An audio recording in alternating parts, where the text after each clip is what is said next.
সুপ্রিয় দর্শক, আসসালামু আলাইকুম। আশা করি আপনারা সকলেই ভালো আছেন।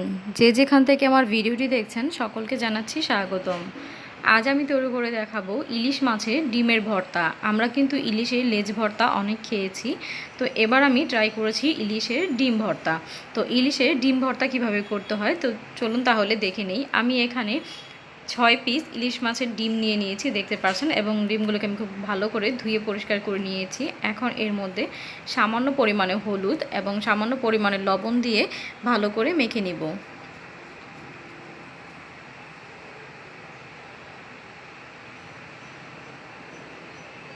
এবার 5 মিনিটের জন্য এটাকে একটা সাইডে রেখে দিব।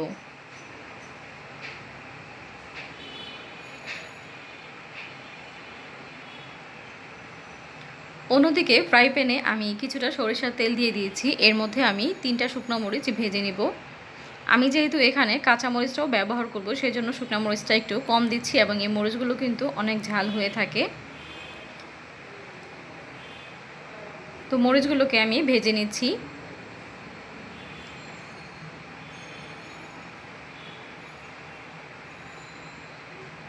ভাজা হয়ে গেলে আমি তেল থেকে তুলে নিচ্ছি, এবং এখানে আমি একটি পেঁয়াজ কুচি দিয়ে দিচ্ছি। পেঁয়াজগুলোকে আমি হালকা করে ভেজে নেব, লাল করে ভাজবো না, জাস্ট নরম হয়ে আসা পর্যন্ত আমি পেঁয়াজগুলোকে ভেজে নেব।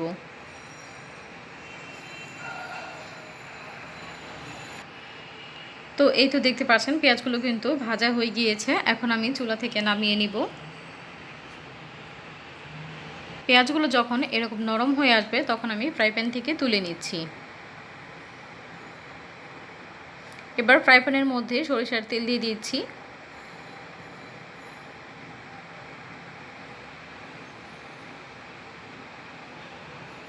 তেলটা হালকা গরম হয়ে আসলে এখন এর মধ্যে আমরা ইলিশের ডিমগুলো দিয়ে দিব।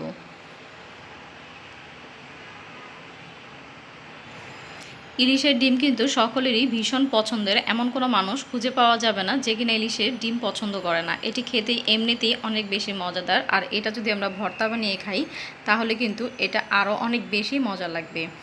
তো আমি ডিমগুলোকে ভেজে নিয়েছি, দেখতে পাচ্ছেন একটা পাশ কিন্তু হয়ে গিয়েছে, আমি উল্টে দিয়েছি। তো অপর পাশটিও আমি চুলার আঁচটা কিন্তু মিডিয়াম আঁচে রেখে ডিমগুলোকে ভেজে নিয়েছি, যেন ভিতরটা পর্যন্ত ভালো করে ভাজা হয়ে যায়। আপনারা চাইলে ডিমগুলোকে মাঝখান দিয়ে কেটে দিতে পারেন, ছোট ছোট টুকরো করে কেটে নিয়ে ভেজে নিতে পারেন।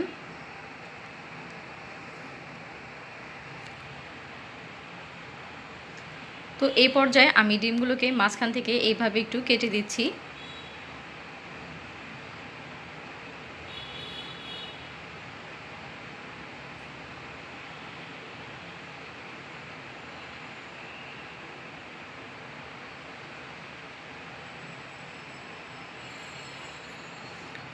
তো ডিমগুলো ভাজা হয়ে গিয়েছে, এখন আমি তেল থেকে ডিমগুলো তুলে নিব।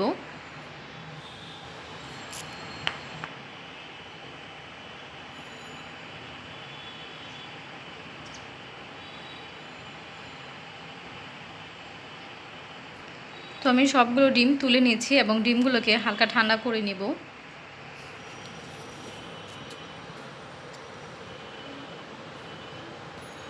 এবার আমি শুকনো মরিচের বোটাগুলো ফেলে দিচ্ছি, সামান্য একটু পরিমাণে লবণ দিয়ে। তারপর হচ্ছে আমি মরিচগুলোকে খুব ভালো করে ডলে নিব। ভর্তা বানানোর প্রসেসটা কিন্তু আমরা সবাই জানি। তো মরিচগুলোকে খুব ভালো করে, দেখতে পাচ্ছেন, ডলে নিচ্ছি।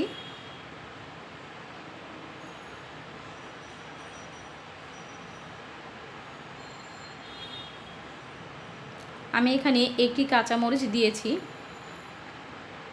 এটা অপশনাল। আপনারা চাইলে কাঁচামরিচ শুকনো মরিচ দুটো একসাথে নিয়েও করতে পারেন, আবার চাইলে শুধু কাঁচামরিচ অথবা শুধু শুকনো মরিচ দিয়েও করে নিতে পারেন।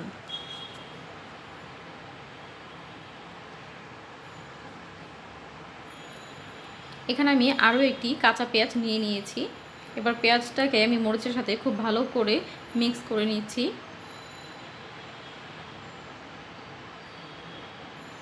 এবার সবগুলো একসাথে খুব ভালো করে মিশিয়ে নিচ্ছি।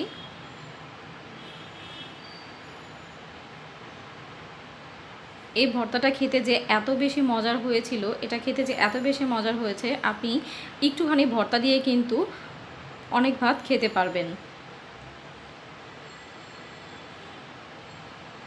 তো সবগুলো একসাথে খুব ভালো করে মিক্স করা হয়ে গেলে এর মধ্যে আমি দিয়ে দিব এখন ডিমগুলো। ডিমগুলো হাতে নিয়ে এভাবে চাপ দিয়ে আমি ভেঙে দিচ্ছি, গুঁড়ো গুঁড়ো করে দিচ্ছি। এটা হালকা চাপ দিলে কিন্তু ডিমগুলো গুঁড়ো গুঁড়ো হয়ে যাচ্ছে। এই পর্যায়ে কিন্তু ডিমগুলো কিন্তু প্রচুর গরম আছে, আমি হাত দিয়ে দেখতে পাচ্ছেন ভাঙতে পারছি না, এটা প্রচণ্ড গরম। আপনারা সামান্য একটু ঠান্ডা করে নেবেন। এবারে এই সম্পূর্ণ ডিমগুলো পেঁয়াজ মরিচের সাথে খুব ভালো করে মিক্স করে নিলেই কিন্তু ডিমের ভর্তাটি রেডি হয়ে যাবে।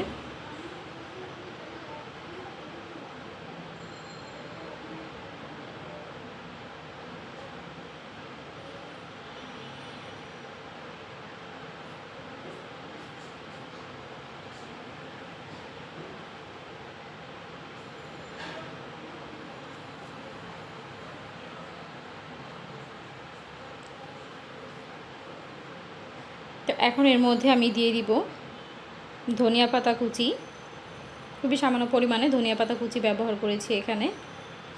আর দিয়ে দিব আমরা যে তেলের মধ্যে ডিমগুলো ভেজে নিয়েছিলাম সেখান থেকে তেল দিয়ে দিচ্ছি। এটা দেওয়ার কারণেই কিন্তু ডিমের ভর্তাটা খেতে অনেক বেশি টেস্টি হবে।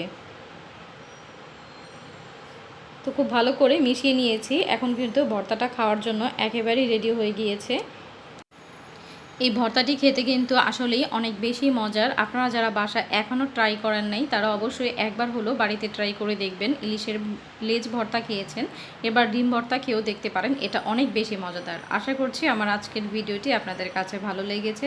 ভিডিওটি ভালো লাগলে অবশ্যই একটি লাইক দিয়ে দিবেন এবং ভিডিওটি শেয়ার করে সকলকে দেখার সুযোগ করে দিবেন। এবং আমার চ্যানেলে যদি নতুন হয়ে থাকেন চ্যানেলটিকে সাবস্ক্রাইব করে বেল আইকনটি বাজিয়ে দিবেন। আবারও দেখা হবে মজার মজার রেসিপি নিয়ে। আছে এই পর্যন্তই, আল্লাহ হাফেজ।